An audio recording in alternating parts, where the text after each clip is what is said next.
9 તારીખથી આપણું જે વાતાવરણ ખુલ્લું થવાનું છે, જેને કારણે તાપમાન પણ ઉચકાવાનું છે. અત્યારે પણ સામાન્ય રીતે જોવા જઈએ તો જે વિસ્તારમાં માવઠું હશે, વાદળછાયું વાતાવરણ હશે, એનું તાપમાન નીચું હશે. બાકીના તમામ વિસ્તારોની અંદર તાપમાન છે 36 થી 39 ડિગ્રીની રેન્જમાં છે. આઇસોલેટેડ વિસ્તારની અંદર 40-41 ડિગ્રી થઈ રહ્યું છે અને હજુ પણ આ તાપમાન છે ધીમે ધીમે ઉચકાવાનું છે. મોટાભાગના વિસ્તારોની અંદર 9 તારીખ પછીથી તાપમાન છે 40 ડિગ્રી પ્લસ થાય તેવી પૂરી શક્યતાઓ છે.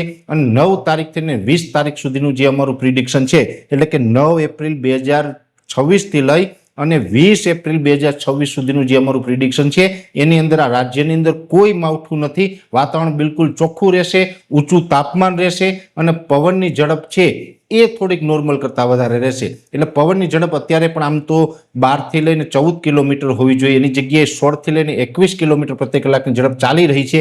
આ જ મુજબના પવન છે એ 15 એપ્રિલ સુધી કન્ટિન્યુ રહેશે.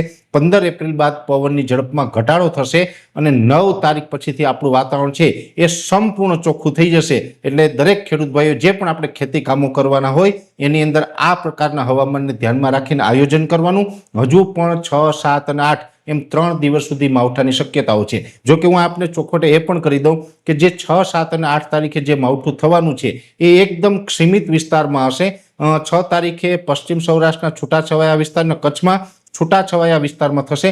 7 તારીખે કચ્છ, સૌરાષ્ટ્ર, મધ્ય ગુજરાત, ઉત્તર ગુજરાત અને દક્ષિણ ગુજરાતના છૂટાછવાયા વિસ્તાર, એટલે 7 તારીખે ગુજરાતના વધારેમાં વધારે વિસ્તારોની અંદર માવઠાના ઝાપટા પડે તેવી શક્યતાઓ છે.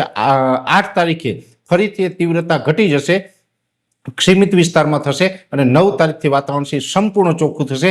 9 તારીખથી પછી આપણે કોઈ જ પ્રકારે માવઠાનો ખતરો નથી, જેની દરેક મિત્રોએ નોંધ લઈ અને એ પ્રકારે ખેતી કામોને આપણે આગળ વધારવા જેની દરેક મિત્રોએ નોંધ લેવી.